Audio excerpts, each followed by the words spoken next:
viernes 21 de octubre del 2022. Bienvenidos amigos a Noticias 7. Les llevaremos a sus hogares la información más relevante del acontecer nacional y mundial. Hola, ¿cómo estás, Lautaro? Muy Andrea, buenos muy días. buenos días, amigos televidentes, radioescuchas. Tenemos mucha información para cerrar esta semana. Hoy no nos acompañará nuestra compañera Verónica, a quien le mandamos muchísimos saludos. Su pequeñito está también con una complicación, pero nosotros les tenemos aquí información de primera mano. Además, les hacemos una invitación hoy para que nos sintonicen a través de eltelegrafo.com.c, Pública FM y a través de nuestras redes sociales. Vamos a conversar y contarles, por ejemplo, sobre lo que ha sucedido en Esmeraldas. Tenemos pronunciamiento de las autoridades y también la ley de comunicación, el proyecto de ley de comunicación. Ahí en la asamblea hubo la sesión, pero ¿qué pasó? Se lo vamos a contar aquí. Veamos los titulares Así entonces. es. Bienvenidos.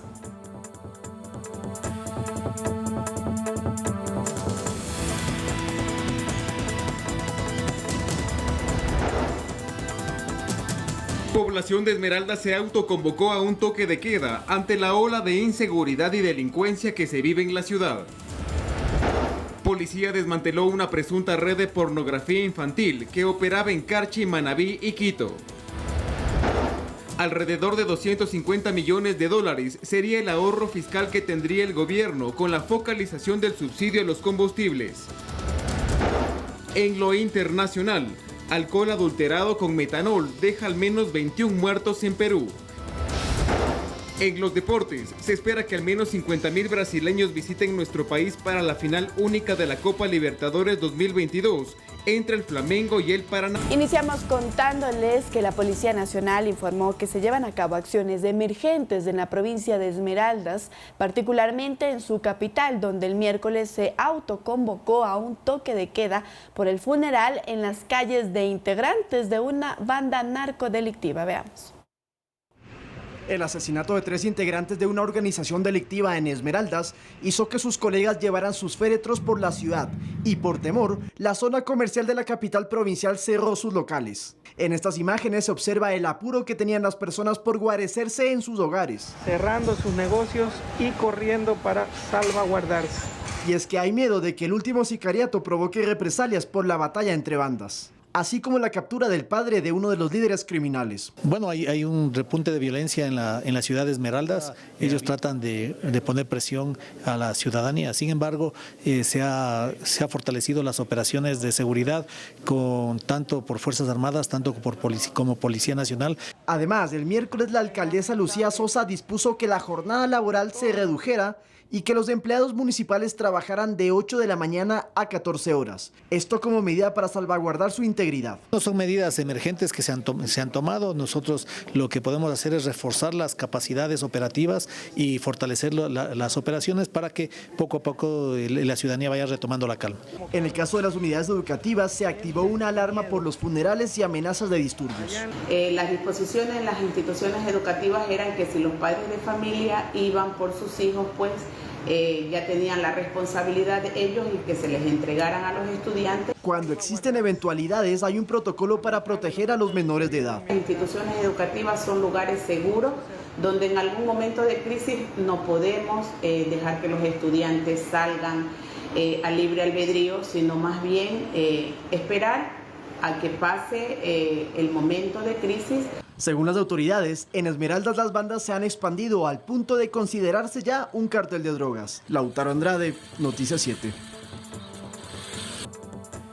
La directora de Esmeraldas del Ministerio de Educación el día de ayer dio datos, ya la veíamos en la nota, pero dio datos de qué se va a hacer a futuro. Ha dicho ella o ha descartado que las clases se suspendan, ha dicho que tampoco van a hacerse clases virtuales, de manera virtual. Lo que sí estará, pues digamos, en competencia tanto de los padres de familia como de los directores de las unidades educativas es si es que mandan o no a sus hijos a estas instituciones. Lo que ella ha dicho y ha asegurado es que ahora mismo estos establecimientos son seguros. Sin embargo, ellos, los padres de familia, pueden elegir o no enviar a sus pequeños. Los directores además pueden también revisar sus horarios en la tarde, sobre todo para que los estudiantes puedan salir un poco más temprano y puedan estar resguardados también. Sí, justamente se analizaba esa posibilidad de que se pueda reducir la jornada, hacer ciertos cambios que en este momento han dicho que no es necesario, porque lo que sucedió en Esmeraldas fue particularmente el miércoles, luego de que el lunes fueran asesinados, como vimos en pantalla, 3 integrantes de una de las organizaciones narcodelictivas más importantes de Esmeraldas, que opera con aproximadamente 3.500 miembros que están en las calles, más un promedio de 1.500, 1.700 que están en la cárcel de Esmeraldas, y este grupo está enfrentado con otra banda, y esta guerra lo que está provocando pues son los actos de violencia que estamos observando principalmente en la provincia Verde, en Esmeraldas, que es la segunda con más hechos de violencia en el Ecuador en lo que va del 2022, y esto es lo que preocupa sobre todo a las familias, porque por un lado tenemos el tema de las escuelas, el protocolo que escuchamos, los hijos, los niños no pueden salir de la escuela hasta que no se supere la crisis o lleguen sus padres, pero por otra parte, quienes sí están en sus casas, en sus viviendas, en sus vecindarios, tampoco pueden salir, ahí sí por voluntad propia y por precautelar su seguridad, porque estamos enfrentando problemas de que pasan, por ejemplo, estas bandas motorizadas, armadas, y a veces encuentran a alguien en la calle y no se sabe cómo van a reaccionar. Entonces es parte de lo que sucede. Sin embargo, como dijo también el comandante general de la policía, en Esmeraldas están con estas acciones emergentes para poder controlar la situación y realizando patrullajes periódicos. Así es, también hay que decir que no es un caso aislado, ya se registran incluso desde la Policía Nacional, estadísticas de muertes violentas en esa provincia, siendo 63 muertes violentas por cada 100.000 habitantes. Es una de las provincias que más muertes violentas ha registrado en este último año. Los datos que tú dabas, solo para precisar, los había dado ya el día de ayer, antes de ayer, el comandante general de esa zona, de la zona 8, William Calle. Él ha reconocido que hasta ahora, por ejemplo, no se han podido hacer tampoco requisas dentro de la cárcel de Esmeraldas, porque dicen que pues ahora tienen una gran cantidad de personas que pertenecen a estas bandas delictivas. Estaremos atentos entonces al pronunciamiento de las autoridades, pero sobre todo a las acciones también que se realicen en esa provincia. Sí, porque el tema, por ejemplo, del municipio de Esmeraldas, de que no se podía trabajar sino hasta las 14 horas, fue solamente el miércoles. Esto fue una disposición por ese día que se conocía había estos posibles alertas de disturbios, no así el resto de la semana. Pero es curioso, y no sé si tenemos las imágenes otra vez, producción, de ver cómo las personas cierran las Lanford, y lo que conversábamos ayer contigo, Andrea, esto lo hemos observado también, por ejemplo, en Quevedo, en la época de Don Nasa, cuando las personas tenían temor, pasaban las caravanas motorizadas y la gente cerraba sus locales por miedo a los saqueos. Muy bien, y ahora nosotros vamos a contarles que 7 personas presuntamente dedicadas al delito de pornografía infantil fueron detenidas por la Dirección de Investigación de la Policía Nacional. Las imágenes las difundían en plataformas digitales. Para garantizar su permanencia durante la investigación, se les dictó prisión preventiva. Labores investigativas en Carchi, Imbabura, Manabí y Quito permitieron identificar a varios ciudadanos que presuntamente promovían material de contenido sexual infantil.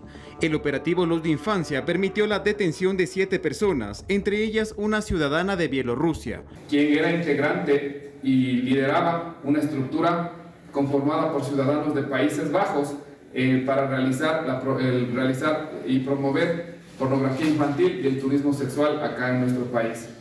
Entre los aprendidos también existe una persona de Quito. Y en su entorno tenía un gran riesgo, ya que ellos estaban promoviendo un centro infantil de educación de refuerzo. Según las investigaciones, los capturados se dedicaban a la producción, almacenamiento y distribución de pornografía de menores. Los mismos que se obtenían imágenes para ser promovidos por las diferentes redes web y en donde estaban siendo objeto de abusos sexuales nuestros niños y adolescentes. Entre las evidencias se encontraron 11 terminales móviles y 17 dispositivos electrónicos como computadoras, flash y discos duros. Objetos utilizados para realizar las acciones sexuales y también indicios como son colchas y artículos de uso personal que relacionan directamente con los abusos sexuales. A todos los detenidos se les dictó prisión preventiva mientras dura el proceso fiscal. Edison Saavedra, Noticias 7. Bueno, entonces una mujer de 54 años extranjera está involucrada y ella tiene nexos con esta red pederasta de Holanda. Ustedes recordarán que se ha hablado mucho de estos grupos de los Países Bajos que van a toda América Latina y tienen sus células donde filman, producen y crean contenido de pornografía infantil para ser consumido allá en Europa, en diferentes naciones de ese continente. En el caso de esta señora, bueno, es la primera vez que tiene antecedentes, en el caso ya no los tenía, pero se está investigando si hay nexos con estas bandas, porque recordemos también, Andrea, que hace 3 meses en Canoa se encontró a una banda o una organización que realizaba justamente esto y que era transnacional, que uno de los líderes incluso vivía en México. Nuestra compañera Carolina Basante, recuerdo que hizo una investigación sobre ese tema, preocupa mucho a las autoridades justamente.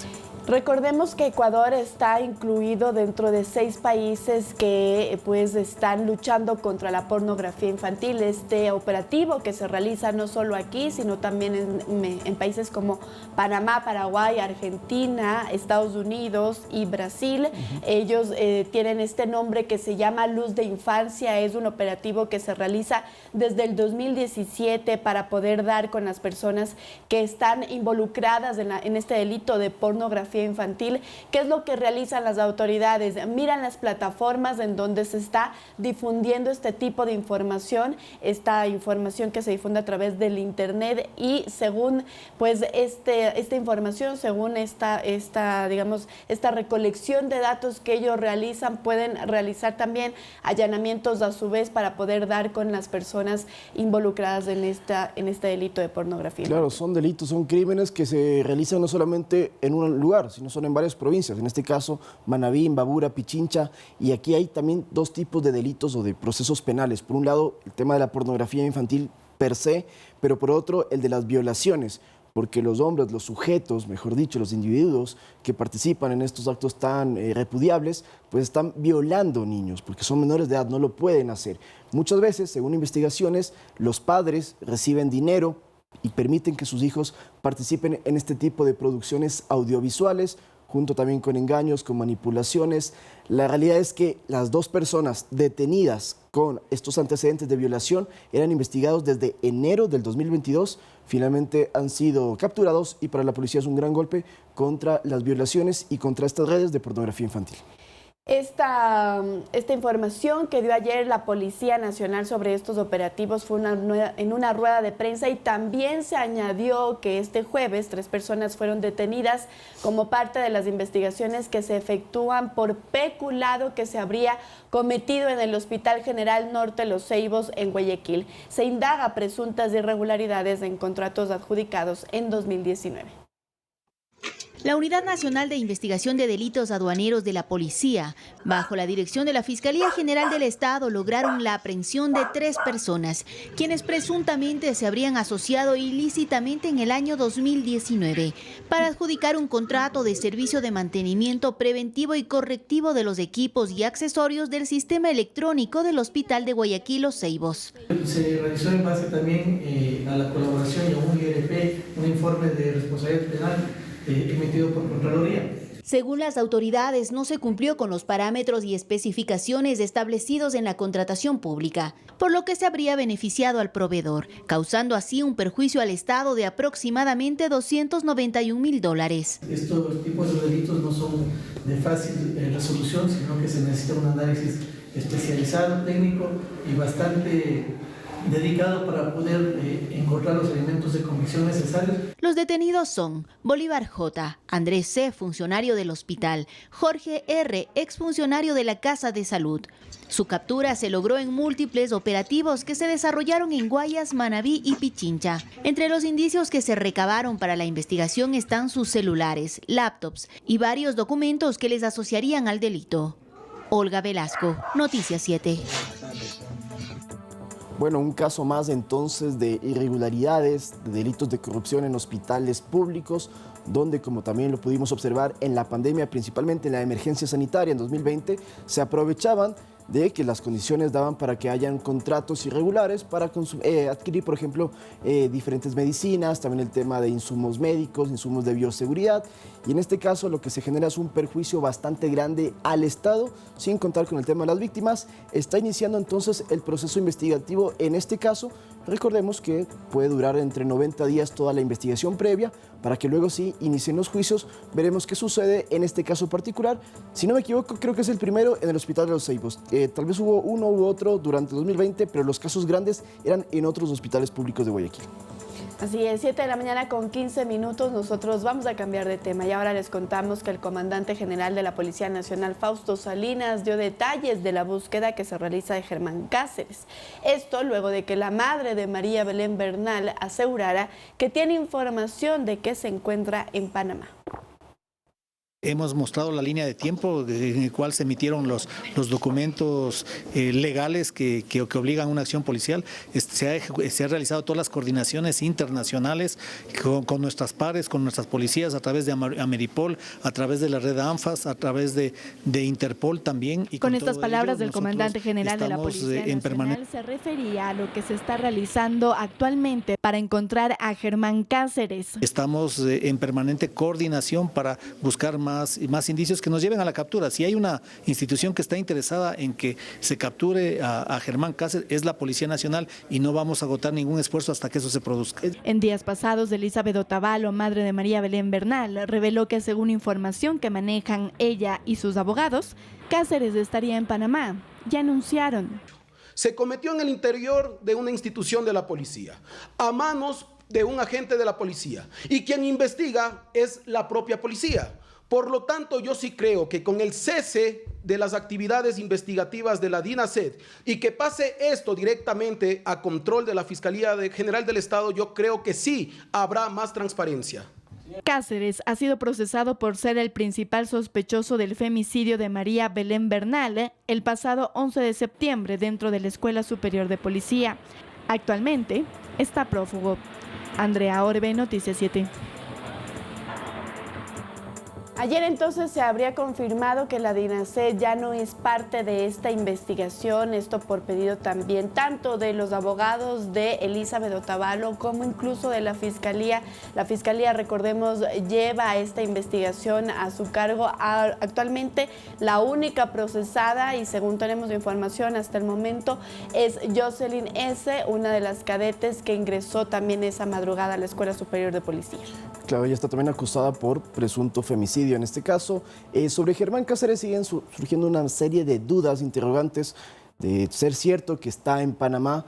Todo el mundo se pregunta cómo puede ser posible que haya llegado hasta el norte de Colombia en una motocicleta, si bien sabemos la marca y que era una moto bastante potente y con capacidad, pero surgen dudas si lo logró hacer, también su financiamiento y cómo pudo embarcarse en una lancha, se presume en un barco, y poder cruzar el tapón del Darién y llegar a Panamá sin identificaciones cuando ya estaba siendo buscado por la Interpol y por la Ameripol. Son interrogantes que no se conocen, como tampoco se puede determinar si Cáceres en este momento se encuentra en Panamá. Eso todavía no es certero. Hay muchas especulaciones, se habla de que podría estar dirigiéndose hacia el norte, hacia otros países, pero todavía no hay certezas de ello. Lo cierto, lo que en este momento tenemos es que sigue el proceso contra Jocelyn S., como tú lo mencionas. Cáceres no se lo conoce, pero ha descartado completamente Fausto Salinas de que no haya contacto con la policía panameña, y eso es importante en el caso de que efectivamente se encuentra ya, lo pueden localizar y pues deportar a Ecuador lo antes posible. El día de ayer tú conversabas precisamente con el comandante general de la Policía Nacional, sí, Lautaro, y te comentaba también que no solo se está haciendo, según la Policía Nacional, pues esta investigación en Panamá, sino también en otros países. Justamente en Colombia tienen contacto directo.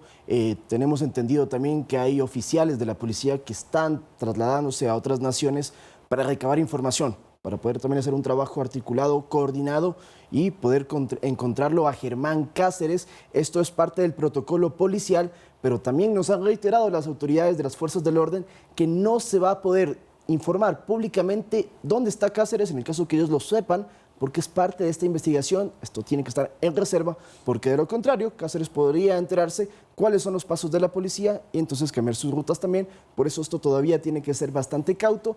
Están pidiendo que se maneje la información con mucho recelo y con mucho cuidado. Muy bien, con esto nosotros nos vamos a una pausa, amigos, pero quédese porque al retornar le contaremos que se presentó oficialmente el Registro Único de Personas que viven con enfermedades raras en el territorio nacional.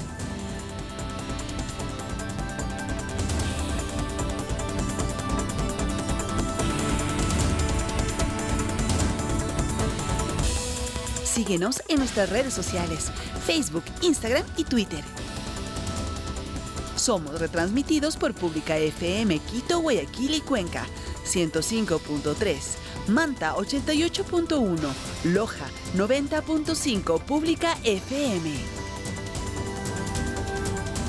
7 de la mañana con 22 minutos. Gracias por seguir con nosotros en Noticias 7. Ahora les contamos que en la Asamblea Nacional los votos no alcanzaron ni para la ratificación ni para el allanamiento a las propuestas del presidente a las reformas a la Ley de Comunicación. El veto entonces entraría en vigencia directamente.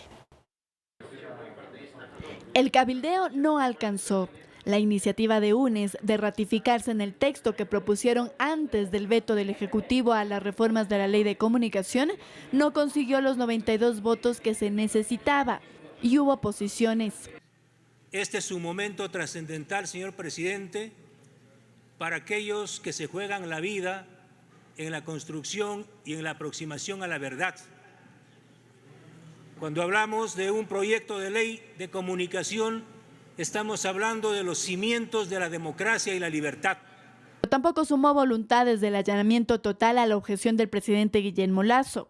Lo que sí se aprobó fueron los artículos 4 y 43, que se pone a tono al dictamen de la Corte Constitucional. Con ello el veto entrará en vigencia cuando venza el plazo que tenía el Pleno. Andrea Orbe, Noticias 7. Muy bien, a esto se suma que el día de ayer en la Asamblea Nacional se suspendió esta sesión, es decir, no se la clausuró como suelen hacerse con otras sesiones. ¿Esto qué quiere decir? Que podría haber una mínima posibilidad de que en la votación para la ratificación de la decisión que se ha tomado, parece un trabalenguas, pero realmente así es como se tiene que hacer en la Asamblea Nacional, pues daría paso a que pudiera cambiar tal vez el resultado. Sin embargo, el día de ayer en las votaciones, pues entonces se dio cuenta de que no alcanzó los votos ni para que se aceptara el veto del Ejecutivo, pero tampoco para que se ratificara el texto que se había propuesto por parte de UNES y de Pachacutic respecto de la Ley de Comunicación. Claro, son 92 votos que necesita UNES y Pachacutic para esta ratificación que tú mencionas. Como no hay esos votos, lo que ya parece que será un hecho es que luego del feriado del Día de los Difuntos, o sea, el 3 de noviembre, el Ecuador ya tendrá entonces esta ley de comunicación, estas reformas a la ley de comunicación aprobadas tras el proyecto y el veto que entregó el presidente, que entre otras cosas, por ejemplo, lo que va a generar es que este Consejo de Comunicación va a ser el ente que coordine protocolos para, entre otras cosas, que existan veedurías ciudadanas para el control de lo que hacen los medios de comunicación, del contenido que se genera y, por ejemplo, también para estar muy pendientes de que en los medios de comunicación no se difundan discursos que alienten la violencia, el maltrato o los daños a los animales, por ejemplo. Se ha mencionado muchísimo sobre este proyecto. Finalmente, entonces, por el Ministerio de la Ley, que significa si la Asamblea no tiene un pronunciamiento claro, esto entra directamente al registro oficial y se aplica desde el 3 de noviembre, que cumple el plazo establecido dentro de la ley. Solo para aclarar, la palabra correcta es la reconsideración. Dije ratificación hace un momento, no se dio la reconsideración y esto podría darse el martes próximo, entonces abre esta posibilidad de que pudiesen cambiar pues los escenarios. Sin embargo, hasta el momento y tal cual está esta votación que se dio el día de ayer, pues como tú lo has dicho, Lautaro, podría entonces entrar por el Ministerio de la Ley. El gobierno ha manifestado que esto es una especie de triunfo porque uno de los planes de campaña de Guillermo Lasso antes de ganar la presidencia era justamente hacer reformas y modificaciones a la Ley de Comunicación heredada desde el correísmo. Con este proyecto que se ha analizado, se ha debatido bastante, finalmente hay cambios. Habrá que ver cómo se lo aplica y evidentemente que la libertad de prensa pues no se vaya a ver vulnerada de ahora en adelante. Muy bien, con esto ahora en cambio les contamos que una delegación de senadores de Estados Unidos se encuentra visitando Quito y las Islas Galápagos. Además, se reunieron con el presidente Guillermo Lasso para hablar sobre relaciones bilaterales y el medio ambiente. Los senadores también visitarán un programa del Centro de Desarrollo que apoya a migrantes colombianos y venezolanos que estuvieron fuera de la escuela durante al menos 2 años. Sí, esta es una visita oficial.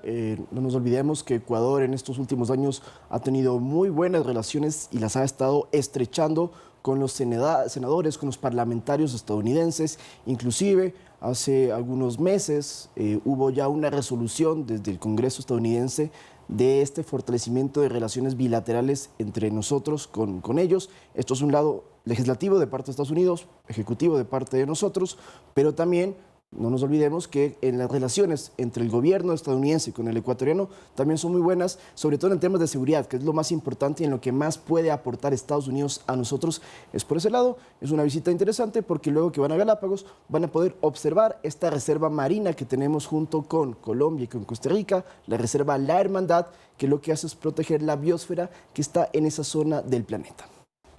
Muy bien, el Ministerio de Inclusión Económica y Social lanzó su plan de pagos seguros para que el depósito de los bonos de desarrollo humano lleguen a los beneficiarios. ¿De qué trata? Le contamos en la siguiente nota. Este 20 de octubre, el ministro de Inclusión Económica y Social, Esteban Bernal, anunció que arranca el proyecto Pago Seguro, que busca garantizar la entrega de los bonos que da el ministerio. Hoy el Estado ecuatoriano entrega 1.300 millones de dólares que se beneficia a 1.458.000 núcleos familiares en el Ecuador. Algunas de las problemáticas para resolver son la suplantación de identidad y la existencia de mafias que interceptan estos bonos. Que lamentablemente tomaban los nombres inclusive de ecuatorianos y ecuatorianas fallecidas, de adultos mayores que no eran registrados. Por su parte, Guillermo Avellán, gerente general del Banco Central del Ecuador, explica que Pago Seguro permite a las personas de escasos recursos ser incorporados al sistema financiero. Que posteriormente le va a permitir tener acceso a diferentes servicios, incluido créditos.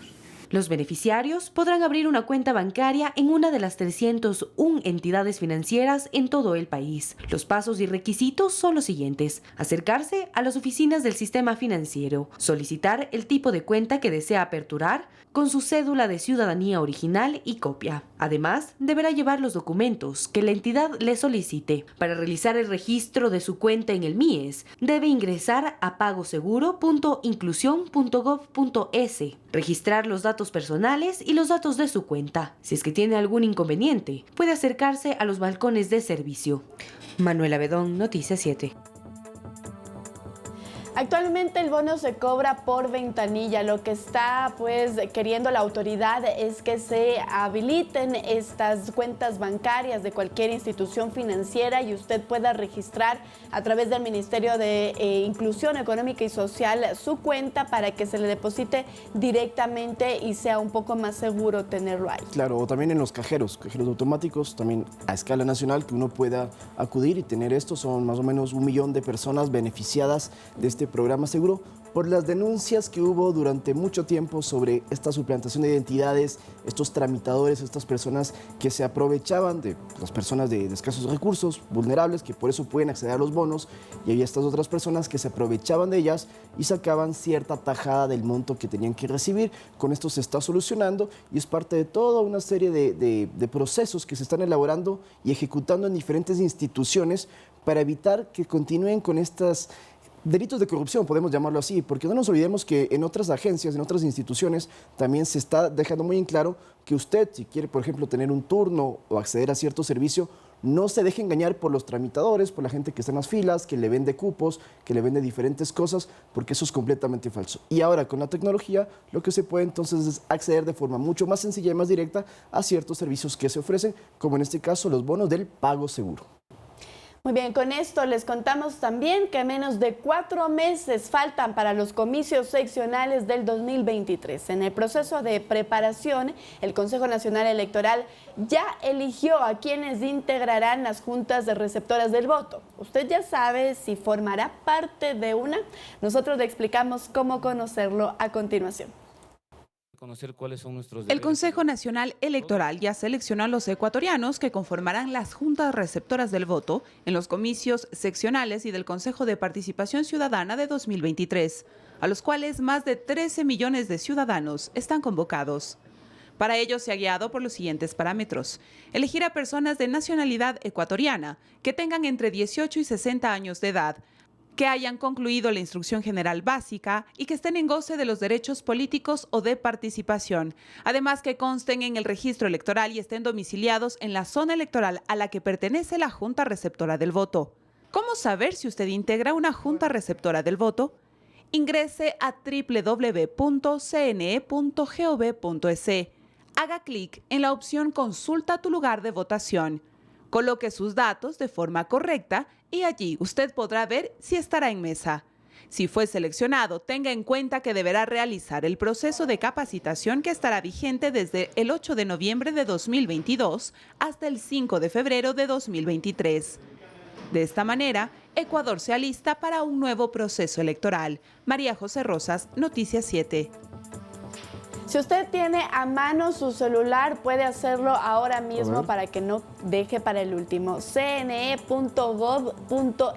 usted puede consultar ahí si va a ser parte de las mesas de las juntas receptoras del voto. Y ahí, Lautaro, ya lo estás haciendo tú para mirar si es que eres también integrante de las mesas. Sí, justamente en este momento, a ver si lo acabo de hacer. Ahí lo vemos por la cámara, ¿cuál me dicen en producción? ¿Cuál es esta cámara? Bueno, ahí sale... ¿Qué dice? ¿Eres o no eres no soy, integrante? mira, que no Muy soy. bien. Sale, ¿Alguna vez fuiste, Lautaro? Jamás, no, nunca me tocó. Y ahora, bueno, que somos periodistas menos porque nosotros tenemos que ir a cubrir, así que no se puede. Pero en mi caso entonces no sale. Ingresé a la página web del CNE, donde voy a votar, y en ese sitio también me dice si estoy o no en la mesa. En este caso no. Pero no nos olvidemos también, Andrea, que si usted sale favorecido, se le puede decir de esa manera, es obligatorio ir. De lo contrario, hay multas. ¿Cuáles son las multas? El 10% de un salario básico si usted no acude a votar. Y el 15% si usted es miembro de la Junta y no asiste. Es decir, estamos hablando del 10% del salario básico, serían $42.50. Y el 15%, ahí sí las matemáticas me fallan, no me animo a decir una cifra mal, pero sería el 15% de $425 de multa por no ser miembro de una junta receptora del voto cuando haya salido sorteado, como hemos observado en este reportaje. No hay pretexto entonces para no asistir si es que usted es miembro de una junta receptora del voto. Con esto nos cambiamos de tema y ahora les contamos que este 20 de octubre se presentó oficialmente el registro único de personas que viven con enfermedades raras en el territorio nacional, con el objetivo de tener mapeadas las enfermedades en todo el Ecuador. Desde el Hospital Pediátrico Vaca Ortiz, este 20 de octubre, se realizó la presentación del registro único de personas que viven con enfermedades raras, denominado REWER. Francisco Pérez, viceministro de Gobernanza subrogante, explica que este registro les permitirá trabajar en la política pública para mejorar la condición de vida de quienes las padecen. Nosotros empezamos una fase o iniciamos la política para precisamente dar atención a estas enfermedades de baja prevalencia. Por su parte, Erika Almeida, coordinadora del APA, explica que visibilizar la realidad de estas personas es una forma de tomarnos en cuenta en el sistema de salud. Y que será punto de partida, seguramente, para garantizar lo que verdaderamente todos deseamos. El ministro de Salud, José Ruales, resaltó que los pacientes con enfermedades raras deben ser el foco del Ministerio de Salud. Nos vamos a buscar que todos tengan, sin importar el tipo de enfermedad o el costo del tratamiento, que se pueda acceder. Y agregó que parte del registro en una primera fase es el voluntario y también por parte de los centros de diagnóstico. Ahí podemos identificar cuántas personas tuvieron una consulta o tuvieron una hospitalización con uno de los diagnósticos y luego los vamos a buscar para poder identificar e ingresarles al registro. Las enfermedades raras son patologías o trastornos que afectan a una reducida parte de la población. Son de alta complejidad y pueden llegar a ser crónicas o discapacitantes. En muchas de ellas no se cuenta con un tratamiento. Manuela Bedón, Noticias 7. Ya lo había anunciado aquí en Ecuador TV el ministro de Salud que se realizaría este registro de enfermedades raras precisamente para poder tener un monitoreo más específico de las personas que las sufren y también para poder tomar acciones respecto a ellas. Claro, es muy importante porque esto permite saber cuántas personas tienen X enfermedad, dónde se encuentran y así realizar los tratamientos. Recuerdo que hay algunos grupos de WhatsApp, por ejemplo, de personas que tienen cierta enfermedad y de esa manera se ayudan entre ellos. Ahora pues ya pasa a un plano más gubernamental. No se olvide que usted puede registrarse en la siguiente página web del Ministerio de Salud, que es enfermedadesraras.msp.gov.es, y ahí poner los siguientes datos: el nombre y los datos del paciente, de la persona que tiene la enfermedad rara, el nombre de la persona que está a su cargo, su representante o quien lo cuida, y finalmente una evaluación médica, un cierto tema de que se pueda especificar un certificado, mejor dicho, de esta enfermedad avalado por un médico. De esa manera ingresa a este registro único y luego pues el ministerio, en caso de ser necesario, lo contactará y podrán efectuar diferentes tratamientos. Muy bien, con esto nosotros nos vamos a una nueva pausa, pero quédese porque tenemos buenas noticias al retornar. El Nacional venció 4-2 a Libertad en el Estadio Olímpico Atahualpa y firmó su ascenso a la Serie A del fútbol ecuatoriano. Ya le contamos más detalles al regresar. Nacional campeón. Salud por el campeón y que siga goleando. Vamos. Muy bien, con esto nosotros les decimos hasta el próximo lunes, amigos. Quédese en la programación de Ecuador TV y por supuesto en las noticias de las 19 horas de nuestra emisión estelar. Que tengan todos un excelente fin de semana y que le vaya bien a papá Aucas. Que le vaya bien, un grandioso fin de. Nos vemos el lunes. Chao, chao. Buen día para todos.